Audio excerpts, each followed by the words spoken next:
acho que era muito difícil ter a oportunidade de conversar com o diretor de cinema, de tirar dúvidas, de conversar, e saber como é que é o trabalho no dia a dia, como é que a gente desenvolve nossos trabalhos em diferentes etapas. Então eu vou falar um pouquinho só de mim para dar espaço para vocês, porque eu acho que é uma oportunidade maravilhosa que a Tela Brasil está dando para vocês e ter um tempo para conversar e tirar dúvidas com alguém que realiza um trabalho que a maioria de vocês está querendo realizar no futuro próximo, né?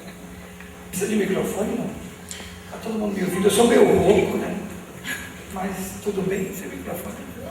Você prefere? Já que a gente está com problema de som ali. Tá. Você que prefere com microfone? Tá bom. Obrigado. Então, como eu falei, eu morava numa cidade chamada Recife, né? E em Recife, na época que eu decidi fazer cinema, existiam 5 ou 6 cinemas na cidade que exibiam só os principais filmes comerciais americanos, né? Naquela época a produção de cinema no Brasil era muito precária, quase que não existia. Havia 1 ou 2 cinemas que exibiam uma produção diferenciada, que hoje em dia se denomina cinema de arte, mas eu não gosto muito desse termo. Mas eram filmes que de uma forma ou de outra contavam histórias de uma forma diferente, não daquela forma habitual que o cinema americano conta a história. E esses cinemas fechavam. Então a gente não tinha a oportunidade de assistir um outro filme no cinema que não fosse 2 ou 3 filmes de guerra americano, 3 ou 4 filmes passados no Bronx, em Nova York, sobre a violência de bairro. Era isso que tinha para nós assistir sempre, o ano inteiro. Então eu e alguns amigos meus que queriam ter chance e oportunidade de assistir filmes que não passavam nos cinemas de lá, decidimos montar um cineclube. O que era o cineclube? O cineclube era um grupo de pessoas que se uniam. Encontramos uma sala na cidade onde tinha um projetor de cinema que não era utilizado.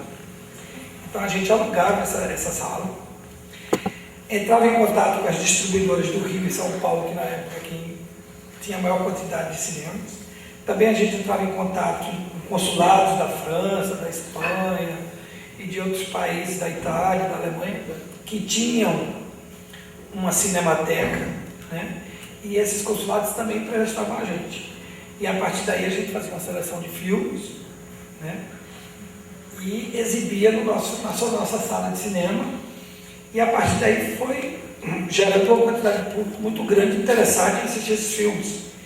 E aí, quando era possível, a gente trazia um crítico ou uma pessoa especialista naquele diretor para debater com as pessoas o filme. Então, o cineclube era um espaço, primeiramente, para a gente assistir uma produção de filmes que a gente não tinha acesso no cinema convencional.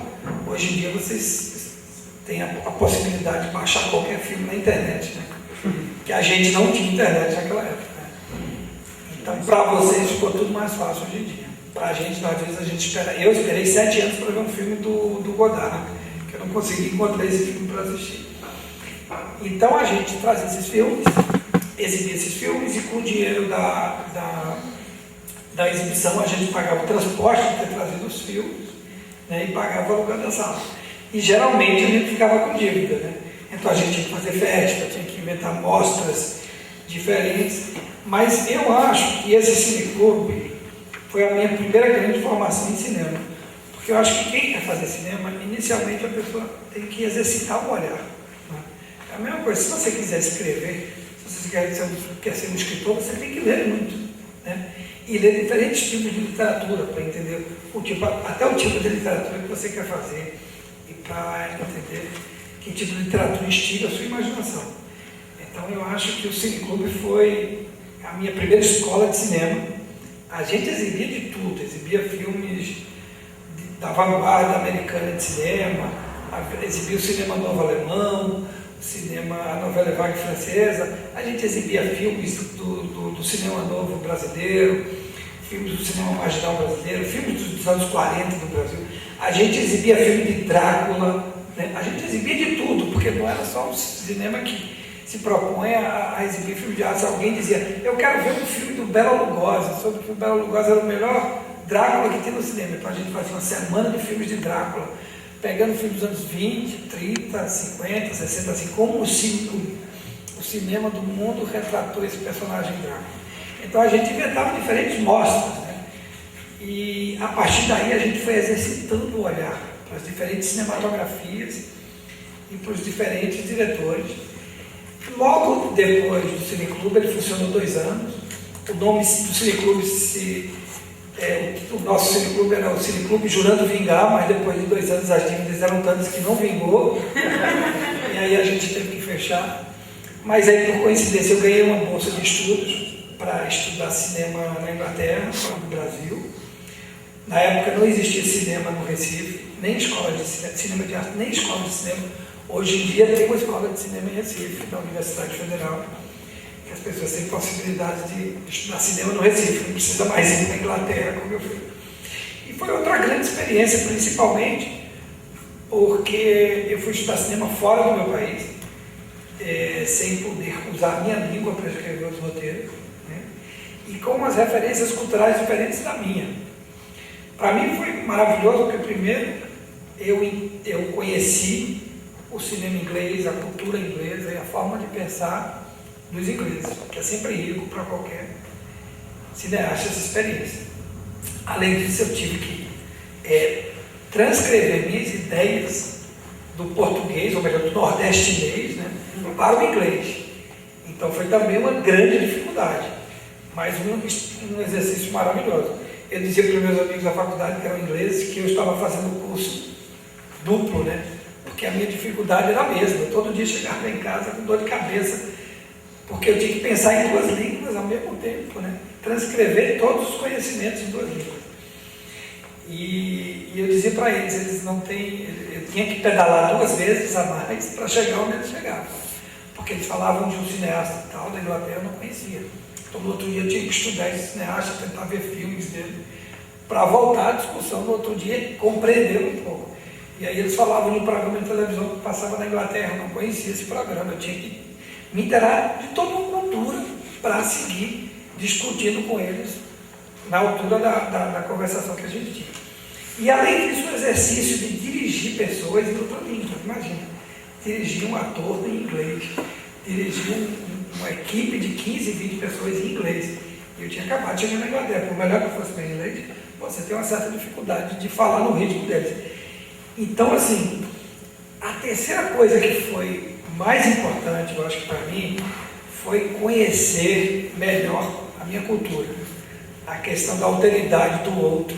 Eu acho que a gente só conhece de onde a gente vem e qual é a cultura que a gente está inserido quando a gente se depara com uma pessoa que tem uma cultura completamente diferente, né? Que para a gente alguma coisa quer dizer isso e para outra, para aquela pessoa de outra cultura, aquilo quer dizer outra coisa. Isso foi muito importante para mim. Isso foi importante para mim porque eu me reconheci mais pernambucano, nordestino e brasileiro lá na Inglaterra do que no próprio Brasil, né? Você se reconhece mais assim.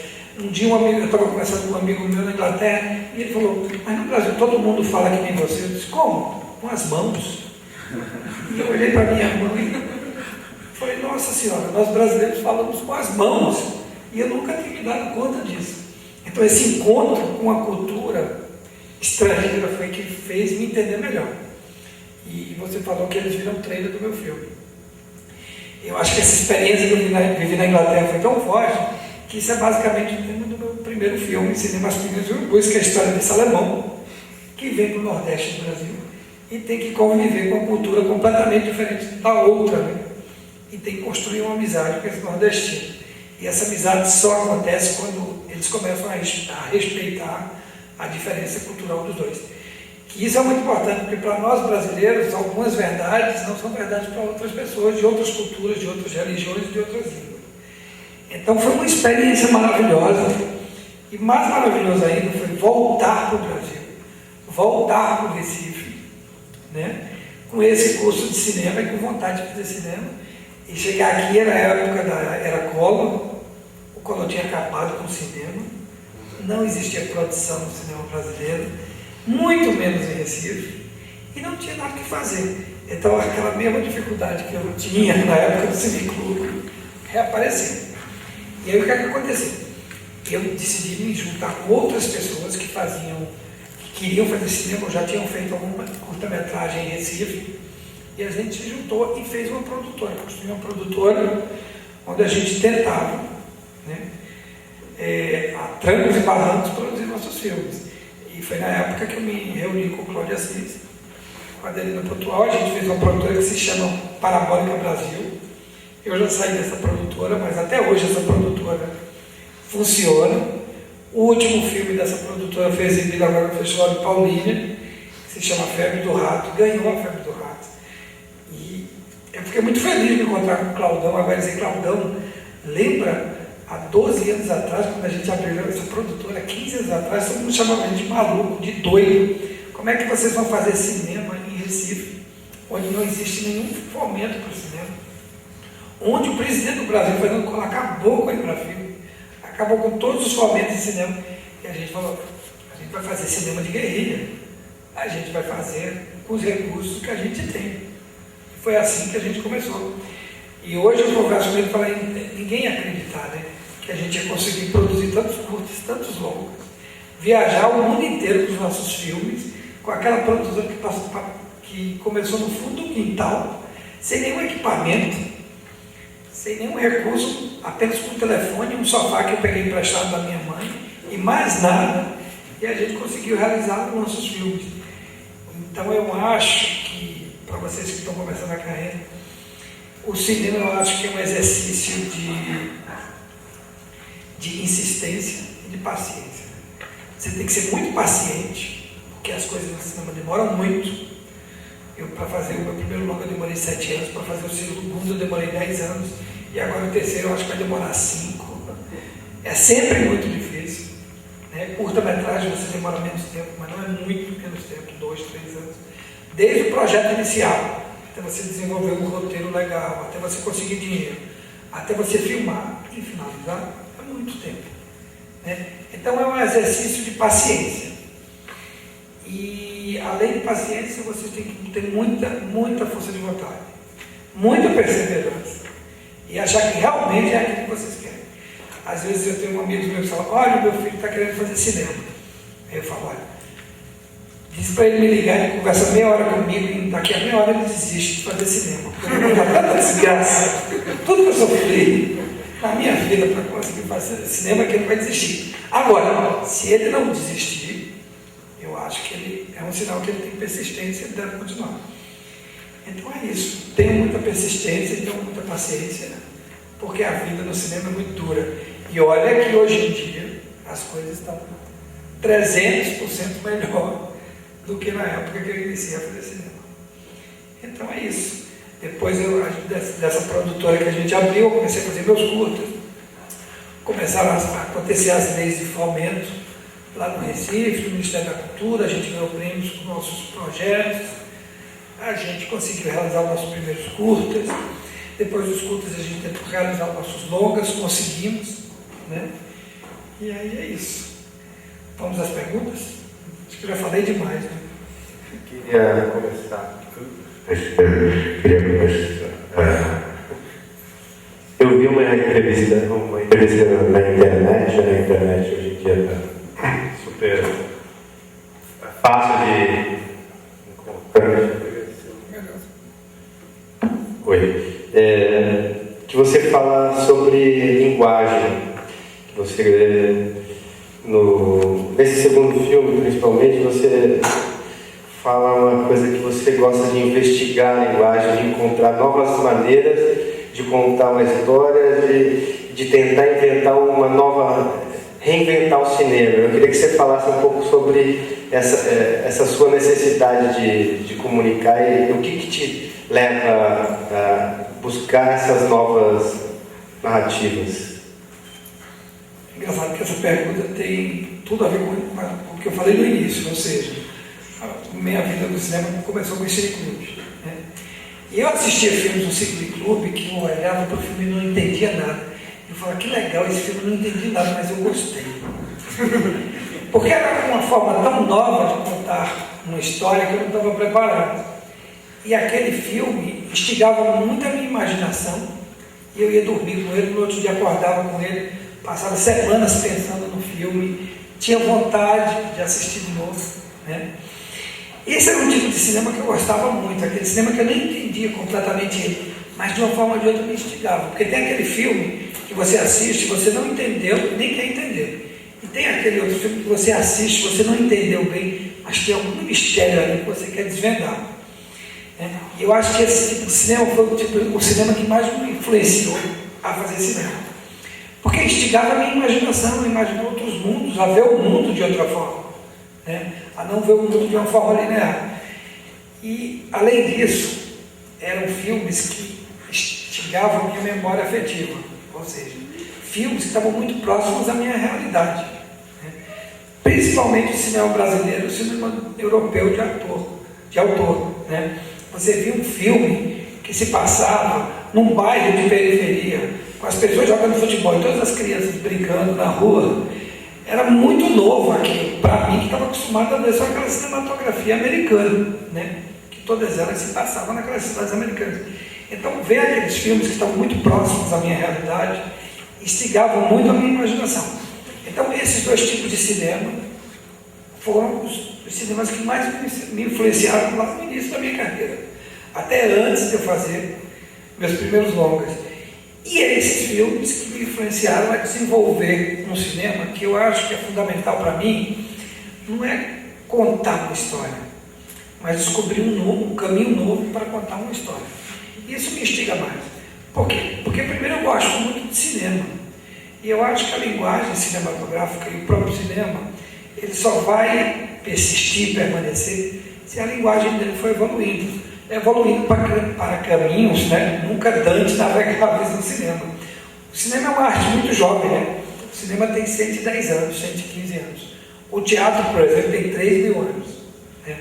O cinema, comparado ao teatro, é um bebê chupando chupeta, Então tem uma vida toda pela frente. Esse bebê só vai desenvolver, esse cinema só vai desenvolver se a gente construir novos caminhos para ele se desenvolver.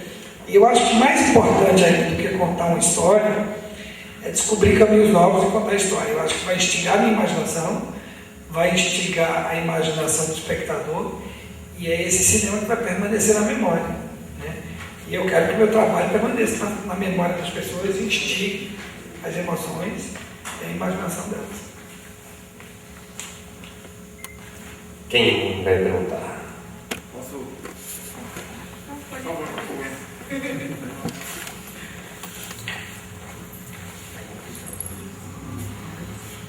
O Marcelo, eu queria agradecer, que você veio, acho que é uma oportunidade muito...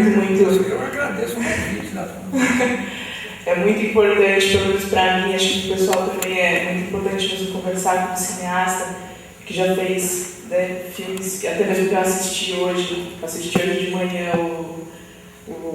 qual que é?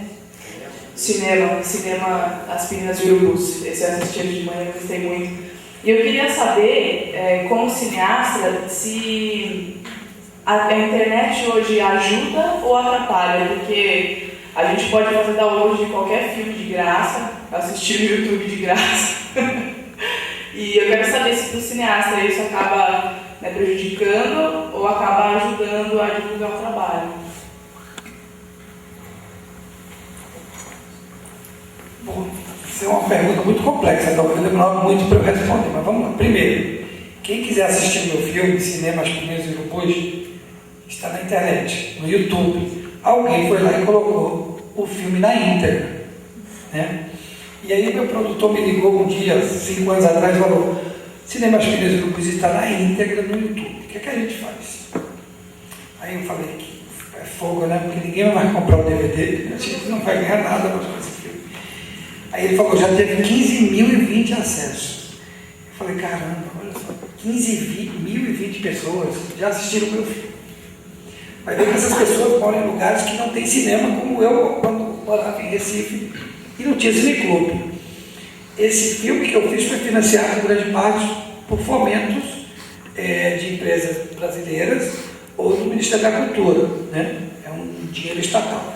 Se a gente não liberar esse filme, não deixar ele ficar no YouTube, ou cancelar ele lá no YouTube, a gente vai tirar a oportunidade de muita gente que mora no interior da Amazônia e nunca vai poder ver esse filme. Um filme que foi financiado em grande parte por um dinheiro estatal. Então, João, eu falei para o produtor, a gente tem que se convencer que o nosso cinema não vai dar dinheiro, a gente não vai conseguir mais dinheiro com esse filme, vamos deixar no YouTube. E há pouco tempo atrás a gente tinha 31 mil acessos, imagina, 31 mil pessoas viram meu filme pelo YouTube. Isso é maravilhoso, né? Eu estava conversando com um amigo meu que é músico e falei, você tem sorte, né? Porque músico, as pessoas pirateiam o CD dele e ele faz um show e ganha dinheiro com o show. E a gente? Então eu vou ter que começar a fazer show, né? Eu vou ter, rapaz, sou péssimo de show, nem sei falar em público direito. Como é que eu vou fazer para ganhar dinheiro? Então, assim, eu acho que por isso tem que ter um apoio estatal para a gente continuar fazendo cinema. Né? Enquanto não se resolve essa questão de como limitar o acesso, porque imagina se essas 31 mil pessoas teriam que pagar, sei lá, 50 centavos para assistir o meu filme. 50 centavos não é nada. Todo mundo ia pagar, eu acho, 50 centavos, 30 centavos para assistir um filme na internet.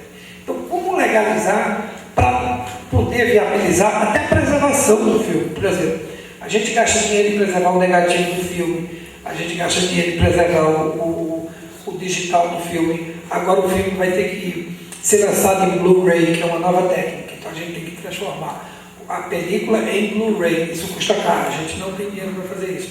Então, como financiar esses custos que o filme tem, mesmo depois que ele termina? O filme é como um filho, você tem que cuidar dele a vida inteira, desde que ele nasce até a sua morte. Você tem que cuidar dele, cuidar dos negativos, cuidar da exibição. Sempre convida um filme para uma exibição ou outra.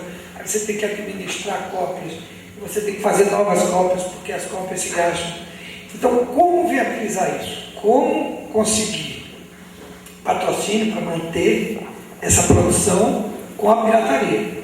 Esse é um dilema que a gente tem que refletir e pensar todo mundo junto como é que a gente pode fazer isso de uma forma mais coerente nesse mercado capitalista que a gente vive. Agora, quanto a assistir filmes na internet, é outra questão. Por exemplo, hoje em dia, como eu falei, você pode entrar na internet e assistir todos os filmes do Jean-Luc Godard, que era um cineasta que eu tinha um apreço muito grande e eu não conseguia assistir os filmes dele. Né? Por exemplo, Masculino e Feminino, que é um filme do Godard, eu passei 7 anos tentando assistir esse filme e não consegui. Aí um dia eu estava em São Paulo, o filme estava passando uma sessão de arte e eu assisti. Né?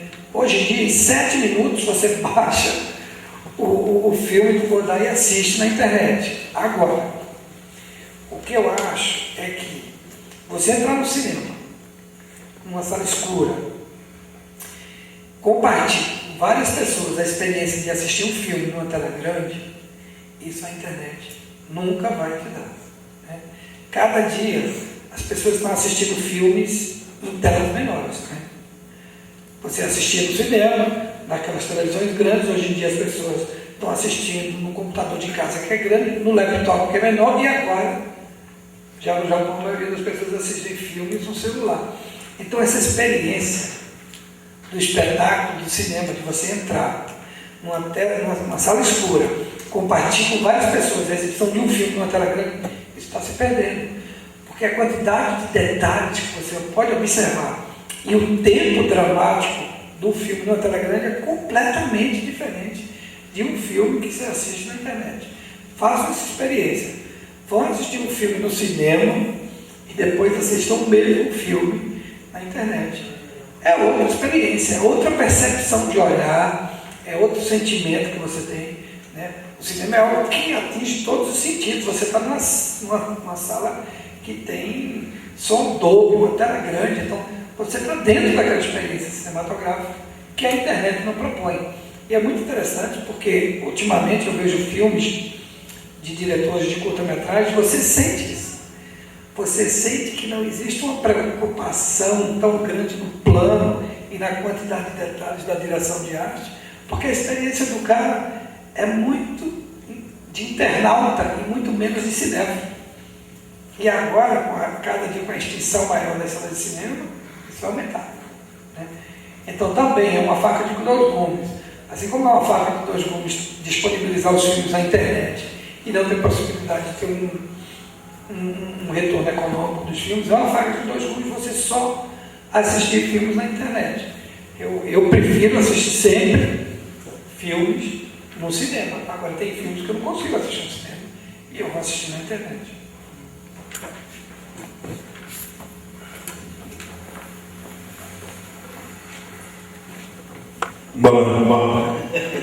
Boa noite.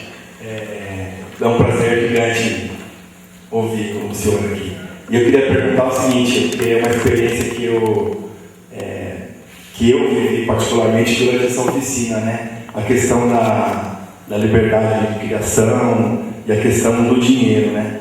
O que é mais importante, na visão do senhor, que é realizar um filme com menos liberdade criativa e ter o financiamento, ou o contrário, né? Realizar sem financiamento com total liberdade criativa.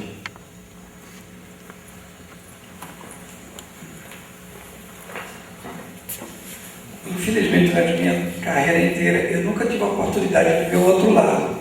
Ou seja, fazer um filme sem liberdade criativa, com muito dinheiro. Todos os meus filmes foram com pouco dinheiro e muita liberdade criativa. Os meus produtores me davam toda a liberdade, né, de fazer um filme. Desde os meus curtas até os meus longas, quando eu trabalhei com outros amigos nos filmes deles, eles tinham total liberdade. Então, eu nunca vivi essa experiência. Eu espero viver um dia, porque parece que os cachês são melhores quando você tem pouca liberdade, porque os filmes têm mais dinheiro, o produtor é que manda. Porque geralmente é isso, você tem um filme do produtor, que é o cara que chega e fala, olha, eu quero que você dirija esse filme, para mim está aqui o roteiro, e eu quero que o filme seja assim, o ator vai ser tal, o outro ator vai ser tal, esses atores têm que estar bonitos e bem iluminados, a história tem que ter um ritmo interessante, e eu quero que o filme seja assim. Ele encomenda o filme para o diretor dirige, e em Hollywood, por exemplo, ele nem monta o filme. Vem outra pessoa montar, mostra para o produtor muda tudo e faz o filme que ele quer, porque ele pôs o dinheiro ali. Entendeu? O Walter Salles, por exemplo, que é um diretor que fez filmes muito autorais, ele teve a experiência de fazer um filme hollywoodiano, que se vocês puderem ver na internet, chama Dark Water. Não sei como é o nome. Água escura, eu não sei qual é o nome do filme em português, mas passou aqui no Brasil. E ele conta que a experiência foi terrível. Eu nunca vivi essa experiência, mas ele conta que foi uma experiência terrível. Porque ele recebeu o roteiro, decupou o filme, ou fez o storyboard, tudo que estava lá foi filmado, com os atores que o produtor decidiu, e quando acabou o último dia de filmagem, ele não foi nem convidado para assistir um corte, um segundo corte do filme. O produtor montou do jeito que ele queria e pronto, é isso. Você é um operário dentro de uma grande fábrica, uma montadora de carro. Você vai lá e faz a sua parte, acabou. E quem manda é o dono da empresa, da fábrica. Eu nunca vivi essa experiência, eu não sei como é que seria. Porque o título do meu filme, por exemplo, chama Cinema, Aspirinas e Urubus. Eu conheci um produtor que falou, olha só, como é que os produtores deixaram de colocar esse nome no filme? Está errado, tem que colocar um nome mais atraente para o público. Quem é que vai assistir um filme que se chama Cinema, Aspirinas e Urubus? Esse ator, o João Miguel estava fazendo o primeiro filme comigo. Ele é um ator desconhecido, você tem que chamar algum ator da novela das 8, porque os produtores não falaram que você tinha que chamar um ator da novela das 8. Mas não, eu queria fazer um filme com um ator que eu escolhi, que eu fiz 600 testes e falei que era ele. Né? Então tem uma quantidade de opções que a gente toma, que o filme no final é exatamente a sua cara, do jeito que você queria. E eu não sei como é viver nesse outro meio ambiente profissional que você não pode decidir as coisas. Né? Eu me lembro que na estreia do filme no Rio de Janeiro, eu, o João Miguel e o Peter, que é o ator alemão do filme, a gente pegou um táxi, né? E aí falou para o taxista, a gente vai para Cinelândia, que é onde tem um cinema Odeon. Aí o taxista era super carioca, falou, meu irmão, tem um cinema ali, né? Eu disse, a gente está indo para lá porque hoje é a estreia do nosso filme. Aí ele olhou para mim, do seu filme. E quem são os atores do seu filme? Aí eu falei, são esses dois caras que estão aí atrás. Ele olhou para o João Miguel e tipo assim, não conheço esse cara de uma novela, como é que esse ator faz? E como é o título do filme? Eu falei, cinema, aspirinas e urubus. Ele fez, porra, meu irmão, tá sacaneando? Você tá me sacaneando? Eu tive que ir com ele lá no cinema para ele ver o título do filme, para ele acreditar que eu era o diretor e que eles eram atores, porque ele achava que aquilo era uma sacanagem. Eu ia pedir um desconto no final. Então, são essas opções que você toma, desde o título do filme, até a história que você quer contar, até a seleção do elenco, até como você vai contar a história, que foi uma experiência que eu vivi em todos os meus filmes. Eu tive a liberdade para isso. Então eu espero que daqui a 5 anos eu possa dizer para você, cara, fui chamado para Hollywood. E a experiência foi terrível, porque o meu cachê vai ser grande no caso. Eu queria fazer uma pergunta. Aqui a gente passou, durante a oficina, o que a gente falou, são 3 processos. Né? No primeiro processo de roteiro, quando a gente está trabalhando ainda no campo das ideias, abstração total. Depois a gente foi para a gravação e aí a gente concretizou, né? Colocou em prática aquelas ideias, algumas não funcionaram, outras apareceram no lugar, e durante a gravação a gente fez o mesmo processo, só que agora com o que existia, né?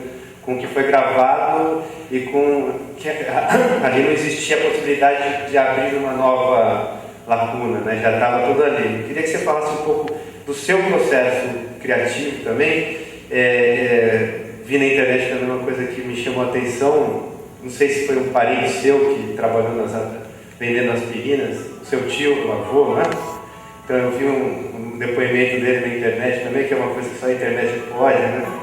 E que é um pouco isso também que você falou, que quando voltou de Londres trouxe um pouco essa coisa da sua brasilidade, a flor da pele, e foi buscar dentro da sua família alguma coisa que te motivou e que você bebeu dessa água para poder se expressar e fez um filme tão bonito. Eu queria que você falasse um pouco desse processo.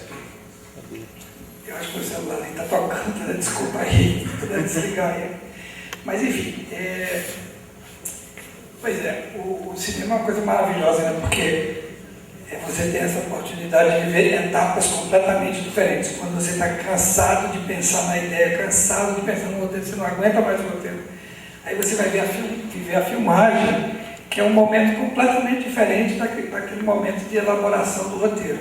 Aí quando você está cansado, exaurido de filmar, aí você vai viver a montagem, que é um processo completamente diferente daquele da filmagem. Isso é maravilhoso, né? Porque é um processo muito dinâmico.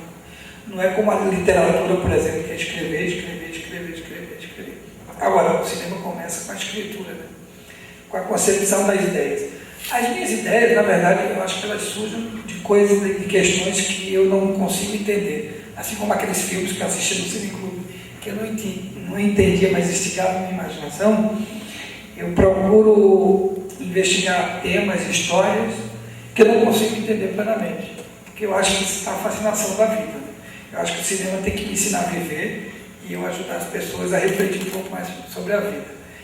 Então, por exemplo, quando eu decidi que o cinema Aspirinas e Urubus ia ser o tema do meu filme, foi porque eu fui visitar o meu tio-avô que morava aqui em São Paulo e ele me contou aquela história aqui nos anos 40. Né? Ele estava tentando vir para São Paulo, migrar e conhecer esse alemão, né? Que exibia filmes. Bom, mas eu não escrevo um roteiro, eu faço um filme de todas as histórias que me contam, senão ele tem que fazer 5 filmes por dia. Por que eu decidi fazer um filme sobre essa história que esse tio-avô me contou? Porque exatamente eu queria compreender a questão da alteridade, do outro, a experiência exata que eu vivi na Inglaterra. Como é que é viver num lugar onde você tem que se deparar todo dia com uma cultura diferente? E esses 2 personagens, eles vivem situações políticas e sociais antagônicas, né? Um está fugindo da seca do sertão, o outro está fugindo da guerra na Alemanha, se encontram, um tem que ajudar o outro, um nega a cultura do outro, um tem uma certa antipatia pelo outro, inicialmente, e a partir dessa necessidade de um ajudar o outro, se constrói uma amizade, e a partir dessa amizade, o respeito pelas diferentes culturas. Eu achava que era um tema tão instigante para o mundo atual, onde existem milhões de revoltas por grupos de etnias diferentes, de culturas diferentes, de religiões diferentes, brigando pelo mundo inteiro. E a alteridade, ou seja, o outro, é uma forma de você compreender a sua cultura, como eu falei anteriormente. E era um elemento tão cotidiano, né, no nosso dia, uma história dos anos 40, mas que refletia todo o contempo a nossa sociedade moderna. E além disso, o filme iria tratar de um elemento da história do Brasil que todos nós desconhecemos, né? Que é a participação do Brasil na Segunda Guerra, que existiam campos de concentração para prender italianos e alemães no Brasil, em São Paulo e Pernambuco, onde eles eram presos, porque eles podiam ser espiões contra o governo brasileiro. Então era um momento da história do Brasil tão confuso, de uma industrialização tão confusa, que o cara levava aspirina, e eu levava aspirina para lugares que não tinham nem energia elétrica, nem rádio. O cara exibia um filme de propaganda de aspirina no cinema, todo mundo ficava emocionado com aquilo, e as pessoas tinham dor de cabeça sem nem saber o que é dor de cabeça, só para comprar o remédio. Ou seja, o poder da propaganda, né? Que é o mesmo que a gente vive hoje em dia. E essa dupla fascinação do cinema, né? O cinema que encanta, mas o cinema também que aliena a pessoa de uma forma que a pessoa fica completamente sem pensar, só querendo consumir aquilo que o cinema propõe. Então, por isso que eu decidi fazer o Aspirinas, e os outros filmes que eu estou fazendo, que eu vou fazer, que eu fiz, eles sempre partem dessa premissa. São questões que eu quero refletir, como a questão da perda, que é o Viagem que eu preciso, Volto que te amo, é a questão da perda amorosa. Então, são temas que eu quero compreender melhor, e por isso que eu decido desenvolver eles. E aí vem o roteiro, né? O roteiro, eu geralmente passo 2, 3 anos para estar satisfeito com o roteiro. Faço 10, 20, 15, 25 versões, até chegar ao roteiro que eu gosto. Eu acho que é muito difícil escrever um roteiro para cinema. Eu acho que é muito difícil ler um roteiro. Eu preciso de 2, 3 leituras para entender um roteiro. Um roteiro é feito, né, como um livro, né? Você tem que imaginar qual é a locação que a cena se passa, se é dia, se é noite. Você tem que abstrair muita coisa para entender o roteiro, né? Entender que personagens são aqueles. E que história você vai contar em 1h30, 2 horas. Então eu acho que é um processo muito complicado, muito difícil, de muito estudo, de muita pesquisa, para você descobrir os personagens, como é que eles são, do jeito que você quer desenvolver eles. Por exemplo, o Aspirinas, eu fui conversar com vários alemães que viveram aqui na época da guerra, para entender como é que eles observavam o Brasil, para entender quem era meu personagem, né? O nordestino eu podia entender melhor porque era meu tio-avô, então eu ia visitar ele de vez em quando, e aí tinha um pouco de uma compreensão melhor como é que eu queria desenvolver o personagem. Mas ali é um processo de conhecimento de uma realidade. Eu não ia fazer um personagem igual ao meu tio-avô. É uma referência para desenvolver um mundo de ficção. E a ficção é um mundo todo novo. A ficção é uma mentira. Cinema é mentira. Cinema é arte de mentir. A gente vai construir um mundo todo novo. Então é difícil. É a mesma coisa você construir um prédio, né? Você vai ter que cavar um buraco, construir a base, fazer o esqueleto do prédio e depois dar os acabamentos. E eu acho que o roteiro é a mesma coisa. Você cava um buraco, ou seja, investiga a história que você contar, descobre quem são seus personagens, que vão ser o pilar da história, constrói a escaleta, ou seja, a estrutura narrativa do filme, e vai ornar toda a história com os diálogos. É como construir um prédio, e é um trabalho maravilhoso, mas eu acho o trabalho mais árduo do filme, porque é que vai dar a base de tudo para contar a história. E depois vem a filmagem, né? E a filmagem eu procuro me acercar de pessoas, de profissionais, que tenham um pensamento de cinema muito parecido com o meu, né? Um diretor de fotografia que pense cinema como eu penso, um diretor de arte que pense cinema como eu penso, e atores que têm um estilo de interpretação que se assemelham muito ao meu cinema, né? E a partir daí constrói uma equipe. Um professor meu na escola dizia que dirigia a arte de se comunicar. Se você é uma pessoa que sabe comunicar bem as ideias, se você tem a paciência de passar 2, 3, 4, 5, 10 horas por dia durante um mês explicando exatamente como você quer o filme para os atores, para o diretor de arte, para o diretor de fotografia, para o câmera, para o maquiador, para o figurinista, para o produtor e para toda a equipe, Isso é um trabalho exaustivo, você tem horas que você não aguenta mais falar, que você não aguenta mais a sua voz, de tanto que você falou. Mas é a forma de você compreender melhor a ideia e de que você, quando chega no set de filmagem para filmar, é exatamente aquilo que você imaginou. Porque você conseguiu dividir suas ideias com as pessoas de uma forma tão clara que elas também respondem com outras ideias. E aí é que é o barato. Porque o diretor de fotografia, o diretor de arte, e por que então a gente não faz assim? Por que a gente não faz assim? E aí você constrói um grupo, né? E a partir dali sai o filme, porque eu estou aqui, é o diretor, eu fui convidado, eu dou entrevistas, mas assim, cinema é um trabalho de equipe. Para você saber como é que foi realizado o filme, cinema, as primeiras depois você tem que convidar o diretor de arte, o diretor de fotografia, os atores, os produtores, porque eu só sei fazer cinema assim, em equipe, compartilhando, dividindo as ideias. É lógico que, como a gente vive um processo de pressão econômica muito grande, a gente tem que filmar em 3, 4 dias, a hierarquia do cinema tem que ser uma coisa quase militar, né? Quem dá ordens tem que ser obedecido naquele exato momento. Mas anteriormente houve um processo de pensar junto o filme, que na hora da direção você é apenas o maestro, que diz toca a música agora, toca a música agora e toca a música agora.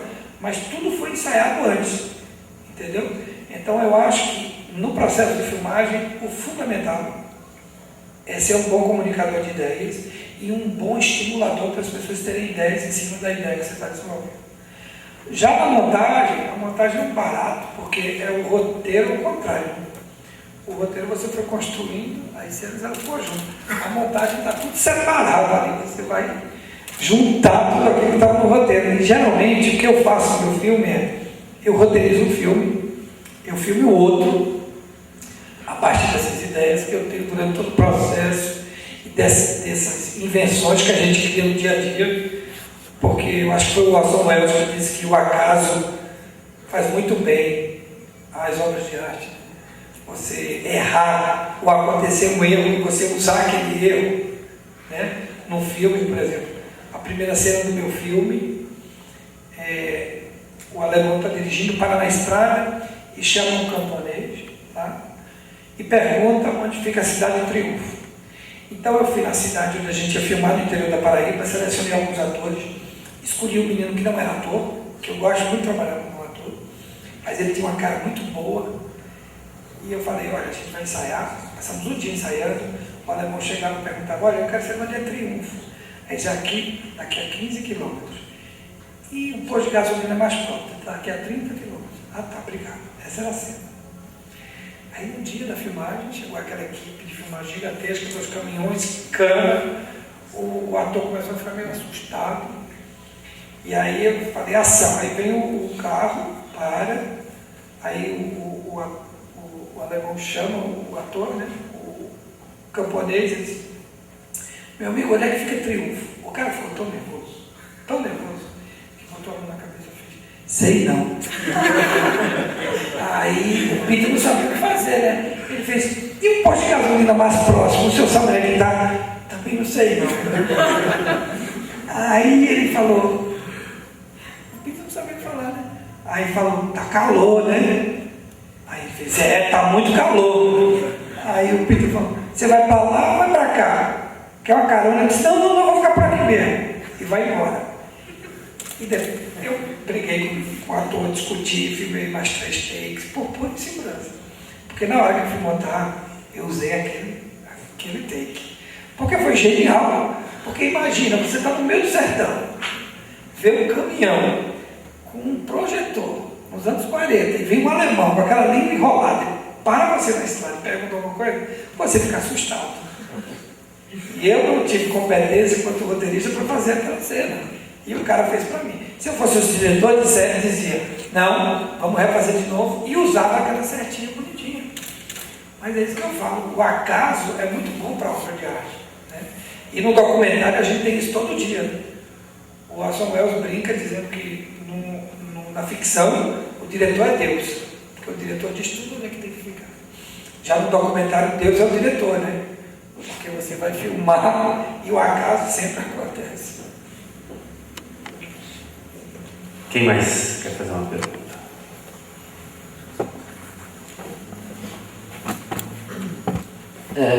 Tem um crítico, um cineasta, que falou que o cinema é arte do artifício.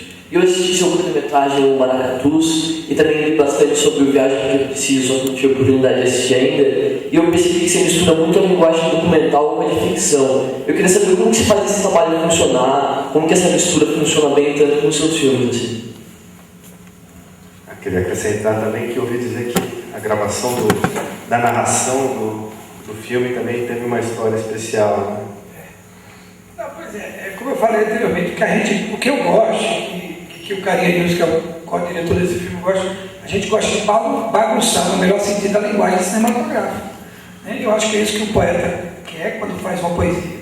Ele se apropria das palavras, mas ele constrói uma poesia até mudando a grafia das palavras, né? Mudando a sonoridade das palavras para construir poesia. Eu acho que é isso que a gente quer no cinema. Juntar artes plásticas com documentário, com ficção, misturar tudo e ver o que é que dá. Ver o que é que dá no melhor sentido. E errar no melhor sentido. Né?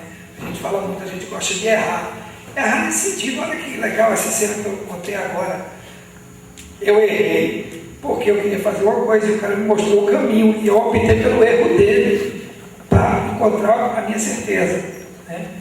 Então, é isso que a gente gosta sempre. Agora, se eu consigo acertar misturando documentário com ficção, não sei, você espectador aqui pode dizer se eu acerto ou não. Mas eu vi do documentário. Eu trabalhei muito em documentário. Quando eu voltei para o Brasil, eu não tinha como fazer cinema. Então eu fazia esporadicamente um curto ou outro, e nesse intervalo eu tinha que sobreviver, comprar feijão, arroz, pagar aluguel de casa, luz. Então eu trabalhava muito em documentários para televisão, que é uma coisa riquíssima. Eu nunca precisei trabalhar com publicidade ou com campanha eleitoral, uma pena, porque isso dá muito mais dinheiro. Mas eu fiz muito documentário, e foi muito bom, porque o documentário é um exercício do olhar. Eu digo muito para os alunos de cinema, cara, se vocês tivessem a experiência que eu tive de todo dia ter uma equipe de documentário, ter que filmar 8 horas, ter que trazer o material da rua sobre tal tema, ter que ter a rapidez e a pressa de olhar, de observar e fazer um recorte daquela realidade e contar uma história, foi uma experiência incrível. Eu fiz muitos documentários, fora no Brasil inteiro, no mundo, e foi uma experiência riquíssima. E essa experiência eu trouxe para o meu cinema, né? Como a experiência de ver aqueles filmes de arte lá no Recife, eu trouxe para o meu cinema. Então eu sempre gosto de misturar ator e não ator, que acontecem surpresas maravilhosas, mas também acontecem surpresas terríveis, de até atores que não funcionam bem, que você faz a cena com ele, não dá certo, você tem que trocar, né? Por isso que é bom ensaiar muito, preparar muito, porque como a gente faz um cinema com pouco dinheiro, quanto mais tempo você passa ensaiando e preparando, na hora da filmagem, que é o momento mais caro, você vai fazer exatamente aquilo que você estava pensando. E lógico, esperando que o acaso me ajude. No meu último filme, o filme se passa no hospital, e a gente tinha uma parte do hospital só para a gente. Um dia a gente chegou lá e o lixeiro do hospital estava cantando uma música romântica. E a gente ia filmar uma cena que era uma cena romântica. Eu parei e disse para o fotógrafo, eu vou sair daqui agora, chama o técnico de som, põe o microfone ali e vamos filmar esse cara cantando. Aí depois a gente pede autorização a ele para usar a imagem, faz aquela complicação toda. Mas ficou linda a cena, imagina, no meio do hospital, pessoas doentes correndo de um lado para o outro, você um lixeiro ali, juntando lixo e cantando música de amor. Então assim, eu com esse olhar de documentarista jamais ia dizer, não, eu não vou filmar essa cena, porque no plano de filmagem não tem essa cena. Lógico que parei, atrasei,